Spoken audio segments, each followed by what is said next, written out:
ഈശോയുടെ ജനനത്തെ അനുസ്മരിക്കുന്ന കാലമാണല്ലോ മംഗളവാർത്ത പിറവിക്കാലങ്ങൾ. വലിയ സന്തോഷം നമുക്ക് പകരുന്ന ഒരു കാലഘട്ടമാണ് ക്രിസ്മസ് കാലഘട്ടം. നമ്മൾ ഡിസംബർ 1-ാം തീയതി മുതൽ തന്നെ മിക്കവാറും ക്രിസ്മസ് ആഘോഷം തുടങ്ങുന്നതാണ് നമ്മുടെ ഒരു പതിവ്. അതുകൊണ്ട് തന്നെ ക്രിസ്മസിന് മുമ്പുള്ള നോമ്പൊക്കെ നമുക്ക് വലിയൊരു ബുദ്ധിമുട്ടാണ്. എങ്കിലും നിങ്ങൾക്ക് എല്ലാവർക്കും 25 നോമ്പ് നോക്കി നല്ല ഒരുക്കത്തോടുകൂടി ക്രിസ്മസ് ആഘോഷിക്കാൻ ഇടയാകട്ടെ എന്ന് ഞാൻ പ്രത്യേകമായിട്ട് ആശംസിക്കുന്നു. അടുത്ത വർഷം 2025 നമ്മുടെ കർത്താവിൻ്റെ ജനനത്തിൻ്റെ 2025-ാം ആണ്ടാണ്. പരിശുദ്ധ പിതാവ് ഈ വർഷം ജൂബിലി വർഷമായിട്ട് പ്രഖ്യാപിച്ചിരിക്കുകയാണ്. നമ്മൾ ഈ ആരാധനാക്രമ വത്സരത്തിലെ ആദ്യ കാലഘട്ടം മംഗളവാർത്ത കാലം ഈ ഡിസംബർ മാസത്തിൽ നമ്മൾ അതിനുള്ള ഏറ്റവും അടുത്ത ഒരുക്കമായിട്ട് കരുതുകയാണ്. പ്രത്യേകിച്ച് ഈ ഒരു മാസം വചനപാരായണത്തിനുള്ള മാസമാണ്.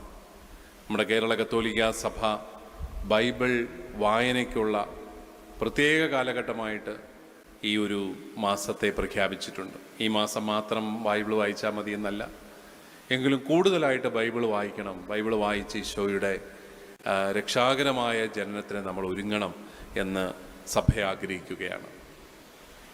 അതോടൊപ്പം ഈ ജൂബിലി വർഷത്തിൽ പ്രത്യാശ നമ്മെ നിരാശരാക്കുന്നില്ല എന്ന തലക്കെട്ടിൽ വളരെ ചെറിയ ഒരു അപ്പസ്തോലിക പ്രബോധനം പരിശുദ്ധ പിതാവ് നമുക്ക് നൽകിയിട്ടുണ്ട്.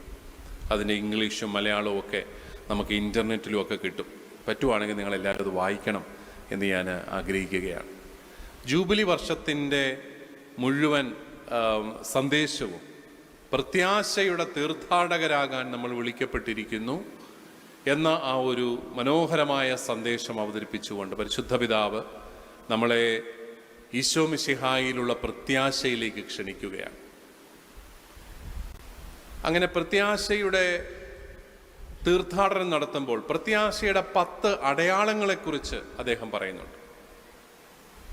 ഒരുപക്ഷെ നമ്മുടെ ലോകത്ത് ഇന്ന് പല സ്ഥലങ്ങളിലും യുദ്ധങ്ങൾ നടക്കുന്നത് കൊണ്ടാവാം പരിശുദ്ധ പിതാവ് പ്രത്യാശയുടെ 1-ാമത്തെ അടയാളമായിട്ട് പറയുന്നത് ലോക സമാധാനത്തിന് വേണ്ടിയിട്ടുള്ള ആഗ്രഹമാണ് പ്രത്യാശയുടെ അടയാളം. നമുക്ക് ഈ ഒരു കാലഘട്ടം മംഗളവാർത്ത കാലം സമാധാനത്തിന് വേണ്ടി പ്രത്യേകമായിട്ട് പ്രാർത്ഥിക്കാം. നമ്മുടെ പരിശുദ്ധ കുർബാനയിൽ സമാധാനത്തിന് വേണ്ടിയിട്ടുള്ള സ്വർഗവാസികളുടെ സമാധാനവും എന്ന് തുടങ്ങുന്ന ഒരു മനോഹരമായ പ്രാർത്ഥനയുണ്ട്. നമ്മുടെയൊക്കെ എല്ലാവരുടെയും ഹൃദയങ്ങളിൽ നിന്ന് സമാധാനത്തിന് വേണ്ടിയിട്ടുള്ള പ്രാർത്ഥനകൾ ഉയരണം. ഉക്രൈനിൽ യുദ്ധം നടക്കുകയാണ്. എന്താണ് കാരണമെന്ന് പോലും നമുക്കറിയില്ല. ഒരു കാരണവുമില്ലാതെ ഒരു യുദ്ധം. ലോകരാജ്യങ്ങൾക്കൊന്നും ഒന്നും ചെയ്യാൻ പറ്റുന്നില്ല. 10,000-കണക്കിന് ആൾക്കാർ അവിടെ ജീവൻ നഷ്ടപ്പെട്ടു. 10,000-ങ്ങൾ അവരുടെ നാട്ടിൽ നിന്ന് പ്രവാസ ജീവിതത്തിലാണ്. ഒരു വല്ലാത്ത ദുരന്തം. അതുപോലെ പലസ്തീനിൽ ഉള്ള യുദ്ധം നമുക്കറിയാം. ഇസ്രായേലും പലസ്തീനും തമ്മിലുള്ള യുദ്ധത്തിൽ എത്രയോ പേരാണ് മരണപ്പെടുന്നത്. ഇങ്ങനെ പല മേഖലകളിൽ പല സ്ഥലങ്ങളിൽ ലോകത്ത് യുദ്ധങ്ങൾ നടക്കുന്നു. മനുഷ്യൻ അറിവിൽ വർദ്ധിക്കും തോറും അവന് വിജ്ഞാനം കൂടുന്തോറും സമാധാനപ്രിയൊന്നും ആകുന്നില്ല. വീണ്ടും വീണ്ടും യുദ്ധങ്ങൾ ഉണ്ടാവുകയാണ്. അപ്പം നമുക്ക് സമാധാനത്തിന് വേണ്ടിയിട്ടുള്ള ഒരു ആഗ്രഹം മനസ്സിലുണ്ടാവണം. അത് തന്നെയാണ് പ്രത്യാശയുടെ 1-ാമത്തെ അടയാളമായിട്ട് പരിശുദ്ധ പിതാവ് പറയുന്നത്. നമ്മൾ പ്രത്യാശയുടെ 10 അടയാളങ്ങളും ഇന്നു മുതൽ അടുത്ത മംഗളവാർത്ത കാലം വരെയുള്ള 10 ആരാധനാക്രമ വത്സരങ്ങളിലായിട്ട് പ്രത്യേകമായിട്ട് ധ്യാനിക്കാൻ ആഗ്രഹിക്കുകയാണ്. അതിലാദ്യത്തേത് ലോക സമാധാനമാണ്. അത് ലോക സമാധാനം മാത്രമല്ല, നമ്മുടെ സമൂഹത്തിലെ സമാധാനത്തിന് വേണ്ടിയിട്ട് നമുക്ക് ആഗ്രഹിക്കാം. കുടുംബങ്ങൾ തമ്മിലുള്ള സമാധാനത്തിന് വേണ്ടി ആഗ്രഹിക്കാം. കുടുംബങ്ങളിലുള്ള സമാധാനത്തിന് വേണ്ടിയിട്ടും നമുക്ക് ആഗ്രഹിക്കാം. നമ്മുടെയൊക്കെ കുടുംബങ്ങളിൽ സമാധാനത്തിൻ്റെ കുറവുണ്ടെന്നാണ് ചില അസൂയാലുക്കളൊക്കെ പറയുന്നത്. ശരിയാണോ എന്നറിയത്തില്ല. സ്നേഹത്തിൻ്റെ കുറവുണ്ട്, എല്ലാം ഉണ്ട്. സമ്പത്തൊക്കെ ഉണ്ട്, സൗന്ദര്യമുണ്ട്, പ്രശസ്തിയുണ്ട്, എല്ലാ ഗംഭീര പരിപാടികളാണ്. പക്ഷേ വീട്ടിൽ കയറിയ വർത്തമാനം പറയാത്ത മനുഷ്യരുടെ എണ്ണം വളരെ കൂടുതലാണ്. വീട്ടിൽ പൊട്ടിച്ചിരികൾ ഉണരാത്ത സാഹചര്യങ്ങൾ ഏറെയാണ്. ഒരുമിച്ചിരുന്ന് ഭക്ഷണം കഴിക്കുന്ന അവസരങ്ങൾ കുറവാണ് എന്നൊക്കെ പറയാറുണ്ട്. എന്നോടൊരാൾ പറഞ്ഞു, എൻ്റെ പിതാവേ, പിതാവ് ഈ രൂപതയുടെ ഭരണഭാരം ഏറ്റെടുക്കുമ്പോൾ ഒരു കാര്യം ശ്രദ്ധിക്കണം. നമ്മുടെ കുടുംബങ്ങളിൽ കൂടപ്പിറപ്പ് സ്നേഹമില്ല. കൂടപ്പിറപ്പ് സ്നേഹം ഇല്ലാത്തതുകൊണ്ട് സംഭവിക്കുന്നത് എന്താ? ഇതുങ്ങളെല്ലാം വളർന്നു കഴിയുമ്പം എല്ലാത്തിനും 10-15 സെൻറ്റ് ഭൂമി കാണും. കാരണം നസ്രാണി ഭൂമിയെല്ലാം കൊടുത്ത് ഇപ്പം 10-15 സെൻറ്റേ ഉള്ളു കയ്യിൽ. അത് 3ആയിട്ടോ 2ആയിട്ടോ വീതിച്ചിട്ട് പിന്നെ അതിൻ്റെ പേരിലുള്ള വഴക്കും വക്കാണങ്ങളും എല്ലാമാണ്. ഇവർക്കൊന്നും ഈ ഭൂമിയുടെ ആവശ്യമില്ല. ഒരാൾ ഓസ്ട്രേലിയയിലും ഒരാൾ അമേരിക്കയിലുമാണ്. എന്നാലും നാട്ടിൽ കൊണ്ട് കേസ് കൊടുത്തിരിക്കുക സ്വന്തം സഹോദരനെതിരെ. അങ്ങനെ കുറേ അനുഭവങ്ങളുണ്ടെന്നാണ് അദ്ദേഹം പറയുന്നത്. ഞാനതൊന്നും വിശ്വസിച്ചിട്ടില്ല കേട്ടോ. എന്നാലും നമ്മൾ ശ്രദ്ധിക്കേണ്ട ഒരു കാര്യം, നമുക്ക് കൂടപ്പിറപ്പ് സ്നേഹം കുറഞ്ഞു പോകുന്നു. സമാധാനം, കുടുംബങ്ങൾ തമ്മിലുള്ള സമാധാനം കുറഞ്ഞു പോകുന്നു. കൂടപ്പിറപ്പുകൾ തമ്മിൽ സ്നേഹം ഉണ്ടാകണമെങ്കിൽ അപ്പനും അമ്മയും തമ്മിൽ സ്നേഹം ഉണ്ടെന്ന് മക്കൾക്ക് തോന്നണം. എന്നാലേ അവർ സ്നേഹിക്കാൻ തുടങ്ങത്തുള്ളൂ. അപ്പനും അമ്മയും തമ്മിൽ സ്നേഹം ഉണ്ടെന്ന് കുഞ്ഞുങ്ങൾക്ക് തോന്നുന്നില്ല, പിന്നെ എങ്ങനെയാണ് അവർക്ക് തമ്മിൽ സ്നേഹിക്കാൻ തോന്നുന്നത്? അതുകൊണ്ട് ഈ സമാധാനത്തിന് വേണ്ടിയിട്ടുള്ള ആഗ്രഹം നമ്മുടെ ഇടവുകളിലൊക്കെ അനുരഞ്ജനത്തിൻ്റെ ഒരു കാലഘട്ടമായിട്ട് ഈ ക്രിസ്മസ് കാലം മാറട്ടെ എന്ന് പ്രത്യേകമായിട്ട് ഞാൻ ആശംസിക്കുകയാണ്. ഈ ജൂബിലി വർഷത്തിൽ പരിശുദ്ധ പിതാവ് നമ്മൾക്ക് തന്നിരിക്കുന്ന ഒരു വലിയ വെല്ലുവിളിയുണ്ട്. എന്താണെന്നറിയാമോ? പ്രാർത്ഥനയുടെ പാഠശാല ഒരുക്കുക. പ്രാർത്ഥിക്കാൻ അറിയാൻ വയ്യാത്ത മനുഷ്യരിന്ന് ഒത്തിരി പേരുണ്ട് എന്നാണ് പരിശുദ്ധ പിതാവ് പറയുന്നത്. സത്യമാണ്. ചിലപ്പോഴൊക്കെ കുമ്പസാരക്കൂട്ടിലിരിക്കുമ്പം ചില നല്ല മനുഷ്യർ വന്നിട്ട് പറയും, പിതാവെ കുമ്പസാരിക്കാൻ ആഗ്രഹമുണ്ട്, പക്ഷെ കുമ്പസാരിക്കാൻ എങ്ങനെയൊന്നും അറിയത്തില്ല കേട്ടോ, പിതാവും കൂടെ ഒന്ന് സഹായിക്കുകയാണെങ്കിൽ കുമ്പസാരിക്കാമായിരുന്നു. നമ്മളവരെ പരിഹസിച്ചിട്ട് ഒരു കാര്യമില്ല. വളരെ ആത്മാർത്ഥമായിട്ട് അവർ ചോദിക്കുന്ന, അവർ മുട്ടുകുത്തുന്നുണ്ടെങ്കിൽ തന്നെ അതിൻ്റെ അർത്ഥം അവനെന്തോ കൃപ തേടി വന്നിരിക്കുക. പക്ഷെ അവൻ അറിയത്തില്ല കുമ്പസാരിക്കാൻ. പണ്ട് കുഞ്ഞുനാളിലെങ്ങാണ്ട് കുമ്പസാരിച്ചു കഴിഞ്ഞാൽ പിന്നെ അത് മറന്നുപോയി എന്ന് പറയുന്നതുപോലെയാണ്. നമുക്ക് ഒത്തിരി പ്രാർത്ഥനയുണ്ടെങ്കിലും തനിച്ചൊരു 10 മിനിറ്റ് ഇരുന്നാൽ എന്താണ് പ്രാർത്ഥിക്കേണ്ടതെന്ന് അറിയത്തില്ല. പ്രാർത്ഥന എന്തിനു വേണ്ടിയിട്ടാണ്? പ്രിയപ്പെട്ടവരെ, നമ്മൾ മനുഷ്യനാണെന്ന് പറയുമ്പം ദൈവത്തിൻ്റെ ഛായയിലും സാദൃശ്യത്തിലും സൃഷ്ടിക്കപ്പെട്ടിരിക്കുന്നവരാണ് നമ്മൾ. ദൈവികമായ നമ്മുടെ അംശത്തെ ഉണർത്തുന്നത് പ്രാർത്ഥനയാണ്.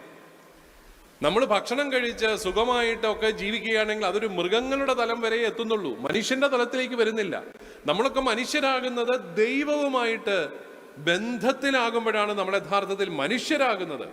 നമ്മൾ ദൈവത്തിൻ്റെ ഛായയിലും സാദൃശ്യത്തിലും സൃഷ്ടിക്കപ്പെട്ടിരിക്കുന്നവരാണെന്ന് വെറുതെ പറയുന്നതല്ല. നമ്മൾ മൃഗങ്ങളിൽ നിന്ന് വ്യത്യസ്തരായിരിക്കുന്നത് ഇതുകൊണ്ടാണ് എന്ന് തന്നെ ഞാൻ വിശ്വസിക്കുകയാണ്. നമ്മൾ ദൈവത്തിൻ്റെ ഛായ പേറുന്നവരാണ്. പ്രാർത്ഥന എന്ന് പറയുന്നത് നമ്മളിലെ ദൈവികമായ ആ ഭാവത്തെ നമ്മൾ ഉണർത്തുന്ന നിമിഷങ്ങളാണ് പ്രാർത്ഥന. അതുകൊണ്ടാണ് എല്ലാ ദിവസവും പ്രാർത്ഥിക്കണം. ബാക്കിയൊക്കെ മറ്റു കാര്യങ്ങളൊക്കെ ചെയ്താൽ നമ്മൾ ഈ മനുഷ്യത്വത്തിൻ്റെ ഒരു തികവിലേക്ക് വരുന്നില്ല. പ്രാർത്ഥനയാണ് നല്ല മനുഷ്യത്വത്തിൽ വളരാൻ, നല്ല മനുഷ്യരാകാൻ നമ്മളെ സഹായിക്കുന്നത്. കാരണം ദൈവവുമായിട്ട് ബന്ധപ്പെടുന്ന നിമിഷമാണ് പ്രാർത്ഥന. നമ്മുടെ ഫ്രാൻസിസ് പാപ്പായുടെ ഒരു പ്രത്യേകത, അദ്ദേഹം എല്ലാത്തിനെയും പ്രായോഗികമായിട്ട് അവതരിപ്പിക്കുന്ന മനുഷ്യനാണ്. ഈ പ്രാർത്ഥനയും അദ്ദേഹം പ്രായോഗികമായിട്ട് അവതരിപ്പിച്ചിട്ടുണ്ട്. പ്രാർത്ഥിക്കാൻ ഞങ്ങളെ പഠിപ്പിക്കണമേ എന്നൊരു കുഞ്ഞ് പ്രബോധനം അദ്ദേഹം നൽകി. അതിൽ അദ്ദേഹം ഒരു മെത്തേഡ് ഓഫ് പ്രെയർ അവതരിപ്പിക്കുകയാണ്. അതിനെ നമുക്ക് ചുരുക്കി ആക്ട്സ് മെത്തേഡ് ഓഫ് പ്രെയർ എന്ന് പറയാം. ACTS എന്നുള്ളതാണ് സാധാരണ. ഒരു എസ്സും കൂടെ കൂട്ടാം, 2 S ഇട്ടാൽ അദ്ദേഹത്തിൻ്റെ മെത്തേഡായി. ആദ്യം A സ്റ്റാൻഡ്സ് ഫോർ അഡോറേഷൻ. നമുക്കൊരു 15 മിനിറ്റ് പ്രാർത്ഥിക്കണമെങ്കിൽ നമുക്ക് എന്താണ് ചെയ്യാൻ പറ്റുന്നത്? അത് ഒരു 3 മിനിറ്റ് നമുക്ക് ആരാധിക്കാം, ദൈവത്തെ ആരാധിക്കാം. അന്നേരം വലിയ പരിഭവവും കാര്യങ്ങളും ഒന്നും പറയണ്ട കർത്താവിനോട്. കർത്താവിൻ്റെ സാന്നിധ്യത്തെക്കുറിച്ച് മാത്രം ചിന്തിച്ച് എന്നിൽ നിറയുന്ന ഈശോയുടെ സാന്നിധ്യത്തെക്കുറിച്ച് ധ്യാനിച്ചു കൊണ്ടിരിക്കുന്ന സമയമാണ് ആദ്യത്തെ 3 മിനിറ്റ് ആരാധന. ദൈവത്തെ ആരാധിക്കുകയാണ്. നമ്മളെ സൃഷ്ടിച്ചതിന് നമ്മൾ നന്ദി പറഞ്ഞു. അങ്ങനെ ദൈവം നമ്മളിലുണ്ട്, നമ്മുടെ കൂടെയുണ്ട് എന്നുള്ളൊരു ബോധ്യത്തിൽ ദൈവ സാന്നിധ്യ സ്മരണയിലായിരിക്കുന്നതാണ് ആരാധന. രണ്ടാമത്തത് C ആണ്.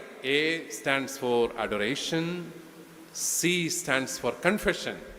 ദൈവത്തിൻ്റെ സാന്നിധ്യത്തെക്കുറിച്ച് നമ്മൾ ധ്യാനിക്കുമ്പോൾ നമ്മുടെ ഉള്ളിൽ നിറയുന്നത് എന്താണ്? പാപബോധമാണ്. കർത്താവിനെ കണ്ടപാടെ പത്രോസ് പറഞ്ഞതുപോലെ, കർത്താവെ ഞാൻ പാപിയാണ്. കാരണം പാപബോധം അവനിൽ ഉണർന്നു. ദൈവത്തെ തിരിച്ചറിയുമ്പോൾ നമ്മളിൽ ഉണ്ടാകുന്നത് പാപബോധമാണ്. അതാണ് കൺഫെഷൻ. നമ്മുടെ കുറവുകൾ നമ്മൾ ഏറ്റുപറയുന്നു. നമ്മൾ ദൈവമേ പാപിയായ എൻ്റെ മേൽ കരുണയായിരിക്കണമേ എന്ന് നമ്മൾ പ്രാർത്ഥിക്കുന്ന സമയമാണ്. അതൊരു 3 മിനിറ്റ് നമുക്ക് അതിനായിട്ട് ചെലവഴിക്കാം. ടി, മൂന്നാമത്തേത് ടി ആണ് അല്ലേ? ആക്സിൽ മൂന്നാമത്തേത് T stands for thanks giving, നന്ദി പറയുകയാണ്. ആദ്യം ദൈവസാന്നിധ്യ സ്മരണ, രണ്ടാമതായിട്ട് നമ്മുടെ പാപങ്ങളെക്കുറിച്ചുള്ള ഒരു അവബോധം, കർത്താവിൻ്റെ സന്നിധിയിൽ നമ്മൾ പാപങ്ങൾക്ക് പൊറുതി അപേക്ഷിക്കുന്നു. മൂന്നാമതായിട്ട് നന്ദി പറയുകയാണ്. ജീവൻ തന്നതിന് നന്ദി, ജീവിതം തന്നതിന് നന്ദി, ജീവിതത്തിൽ ഈ പ്രിയപ്പെട്ടവരെ എല്ലാം തന്നതിന് നന്ദി. ഇനി ഇച്ചിരി പ്രിയം കുറഞ്ഞവരാണെങ്കിലും അവരെ കൂടെ തന്നതിന് നന്ദി. നമ്മൾ നന്ദി പറയുകയാണ്. ജീവിതത്തിലെ എല്ലാ സാഹചര്യങ്ങളെ ഓർത്ത് നമ്മൾ നന്ദി പറയുകയാണ്. നമുക്ക് ഒത്തിരി ഉണ്ട് നന്ദി പറയാൻ, ഒത്തിരി കാര്യങ്ങൾ നന്ദി പറയാനായിട്ടുണ്ട്. അതുകൊണ്ട് ദൈവത്തിന് നമ്മൾ നന്ദി പറയുകയാണ്. ജീവനെയും ജീവിതത്തെയും പ്രതി ദൈവത്തിന് നന്ദി. അതാണ് മൂന്നാമത്തേത്. നാലാമത്തേത് സൈലൻസ് ആണ്. ഒരു 3 മിനിറ്റ് നിശബ്ദമായിട്ട് അങ്ങിരിക്കുക. വേണമെങ്കിൽ നമ്മുടെ ശ്വാസോച്ഛ്വാസത്തിലൊക്കെ ശ്രദ്ധിച്ച് ജീവൻ തരുന്ന ദൈവത്തെക്കുറിച്ച് ഓർത്തുകൊണ്ട് കുറച്ച് നിശബ്ദമായിട്ട് അങ്ങിരിക്കുക. നമുക്ക് we need the gift of slowing down എന്ന് പറയാറുണ്ട്. നമുക്കെല്ലാം അല്പം ശാന്തതയുടെ ഒരു വരം ആവശ്യമുണ്ട്. എല്ലാവരും പരവേശം പിടിച്ച് ഓടുകയല്ലേ? ശാന്തതയുടെ ഒരു വരം ആവശ്യമുണ്ട്. ഒരു 3 മിനിറ്റ് നിശബ്ദതയിലായിരിക്കുക. പിന്നെ അവസാനത്തെ ഒരു സപ്ലിക്കേഷൻ, യാചനാ പ്രാർത്ഥനകൾ. നമുക്ക് ആഗ്രഹമുള്ള കാര്യങ്ങളെല്ലാം പറയാം. നിങ്ങൾ പറയും ആ 15 മിനിറ്റും യാചനയ്ക്ക് വേണം എന്നുള്ളതാണ് നമ്മുടെ ഒരു ചിന്ത. നമ്മുടെ പ്രാർത്ഥന എന്ന് പറഞ്ഞു കഴിഞ്ഞാൽ മൊത്തം യാചനയാണ്. കിട്ടിയ നന്മകളെ ഓർത്ത് നന്ദി പറയുന്നില്ല നമ്മൾ. കിട്ടാത്തതെല്ലാം കറക്റ്റായിട്ട് ലിസ്റ്റിലുണ്ട്. കിട്ടിയതെല്ലാം വെട്ടിക്കളയുകയും ചെയ്തു. കിട്ടാത്തതെല്ലാം ലിസ്റ്റിലുണ്ട്. അതിങ്ങനെ പറഞ്ഞുകൊണ്ടിരിക്കുന്നതാണ് പ്രാർത്ഥന എന്ന് നമ്മൾ ചിന്തിക്കുകയാണ്. അപ്പോൾ ആദ്യമായിട്ട് ദൈവസാന്നിധ്യ സ്മരണ, ആരാധന. രണ്ടാമതായിട്ട് പാപങ്ങളെക്കുറിച്ചുള്ള അവബോധവും പാപങ്ങൾക്ക് പൊറുതി അപേക്ഷിക്കലും. മൂന്നാമതായിട്ട് നമ്മുടെ കർത്താവ് നമുക്ക് തന്ന നന്മകളെ ഓർത്തുള്ള നന്ദി. നാലാമതായിട്ട് ദൈവത്തിൻ്റെ സന്നിധിയിൽ നിശബ്ദമായിട്ടിരിക്കുന്നു. അഞ്ചാമതായിട്ട് നമുക്ക് യാചിക്കാനുള്ള കാര്യങ്ങളെല്ലാം യാചിക്കുന്നു. അങ്ങനെ ഒരു സ്റ്റെപ്പ് ബൈ സ്റ്റെപ്പ് 5 സ്റ്റെപ്പിൽ പ്രാർത്ഥിക്കാമെന്ന് പരിശുദ്ധ ഫ്രാൻസിസ് പാപ്പ നമ്മളെ പഠിപ്പിക്കുന്നുണ്ട്. നമുക്കത് പ്രാക്ടീസ് ചെയ്യാം. എല്ലാ ദിവസവും ഒരു 15 മിനിറ്റ് നമുക്ക് തനിച്ചിരുന്നൊന്ന് പ്രാർത്ഥിച്ചു തുടങ്ങാം. അതുപോലെ യാമപ്രാർത്ഥന നിങ്ങൾക്ക് പ്രാർത്ഥിക്കാൻ സാധിക്കുമെങ്കിൽ നല്ല കാര്യം. ഇത്തവണത്തെ ആരാധനാക്രമ വത്സര കലണ്ടറിൻ്റെ കൂടെ പുലരിപ്രഭയിൽ കർത്താവേ എന്നുള്ള പാട്ട് അടിച്ചിരിക്കുന്ന ഒരു കാർഡും കൂടെ കൊടുത്തു വിട്ടിട്ടുണ്ട്. അത് വെറുതെ കളയാൻ വേണ്ടിയിട്ടല്ല, അത് അടയാളം വെക്കാൻ വേണ്ടിയിട്ടൊന്നുമല്ല. രാവിലെ എഴുന്നേറ്റ് നമ്മുടെ കുഞ്ഞുങ്ങളെയൊക്കെ ഒന്ന് പ്രോത്സാഹിപ്പിക്കുകയാണെങ്കിൽ അത് നിങ്ങൾ രാവിലെ എഴുന്നേറ്റ് ഒരു 6 മണിക്കോ 5 മണിക്കോ എപ്പോഴാണ് എഴുന്നേൽക്കുന്നത് വെച്ചാൽ എല്ലാവരും കൂടി ഇരുന്ന് ഈ പാട്ട് മാത്രം ഒന്ന് പാടി ഒന്ന് തുടങ്ങാൻ പറ്റും. നമുക്ക് ആ പ്രഭാത പ്രാർത്ഥനയുടെ ആ ഒരു പാരമ്പര്യവും കൂടെ കുടുംബങ്ങളിലേക്കൊന്ന് കൊണ്ടുവരാം. ഒരു നിർബന്ധവും ഇല്ല കേട്ടോ. സ്നേഹത്തോടെ ചെയ്യാൻ പറ്റുന്നതിന് മാത്രം ചെയ്താൽ മാത്രം മതി. അത് പാട്ടാവുമ്പോൾ നമ്മുടെ പിള്ളേർക്കൊക്കെ ഇഷ്ടമാണ്. അവർ സൺഡേ സ്കൂളിലൊക്കെ പാടുന്ന പാട്ടാണ്. ഒരുമിച്ച് കൂടി പാട്ടും പാടി നല്ല ഒരു ദിവസം നമുക്ക് ആരംഭിക്കാൻ പറ്റും. അങ്ങനെ കൂടുതൽ പ്രാർത്ഥിക്കാനുള്ള ഒരു വർഷമാക്കി പ്രിയപ്പെട്ടവരെ നമുക്ക് ഈ ജൂബിലി വർഷത്തെ മാറ്റാം. പ്രാർത്ഥന എന്താണ്, എങ്ങനെയാണ് പ്രാർത്ഥിക്കേണ്ടത് എന്ന് അറിയാൻ വയ്യാത്തപ്പോൾ നമുക്ക് ഈ ഒരു മെത്തേഡ് നമുക്കൊന്ന് പ്രയോഗിച്ച് നോക്കാം. ആക്സ് മെത്തേഡ്. അത് തീർച്ചയായിട്ടും നിങ്ങളെ ഒത്തിരിയേറെ സഹായിക്കും പ്രാർത്ഥിക്കുമ്പോൾ നമ്മുടെ എല്ലാവരുടെയും മനസ്സുകളിൽ ഒത്തിരി സന്തോഷം നിറയും. ദൈവം ഒത്തിരി നന്മകളൊക്കെ തന്നിട്ടുണ്ടെന്ന് നമുക്ക് തോന്നും. അപ്പോൾ തന്നെ നമുക്ക് എല്ലാവരോടും സ്നേഹമാവും. ഒന്നും കിട്ടിയില്ല എന്ന് തോന്നുമ്പോഴാണ് നമുക്ക് എല്ലാവരോടും അരിശം വരുന്നത്. നമുക്ക് ഒത്തിരി ദൈവം തന്നിട്ടുണ്ടെന്നുള്ളൊരു അവബോധം വരുമ്പം നമുക്ക് എല്ലാവരോടും സ്നേഹം വരും. അങ്ങനെ നല്ല സ്നേഹത്തിൽ നമ്മുടെ കുടുംബങ്ങളെ കൊണ്ടുപോകാനായിട്ട് സാധിക്കും. അങ്ങനെ ഒരു നല്ല സ്നേഹത്തിൻ്റെയും സന്തോഷത്തിൻ്റെയും അനുഗ്രഹങ്ങളുടെയും വർഷമായി ഈ ജൂബിലി വർഷത്തെ നമുക്ക് മാറ്റാം. ദൈവം നമ്മളെല്ലാവരെയും സമൃദ്ധമായി അനുഗ്രഹിക്കട്ടെ.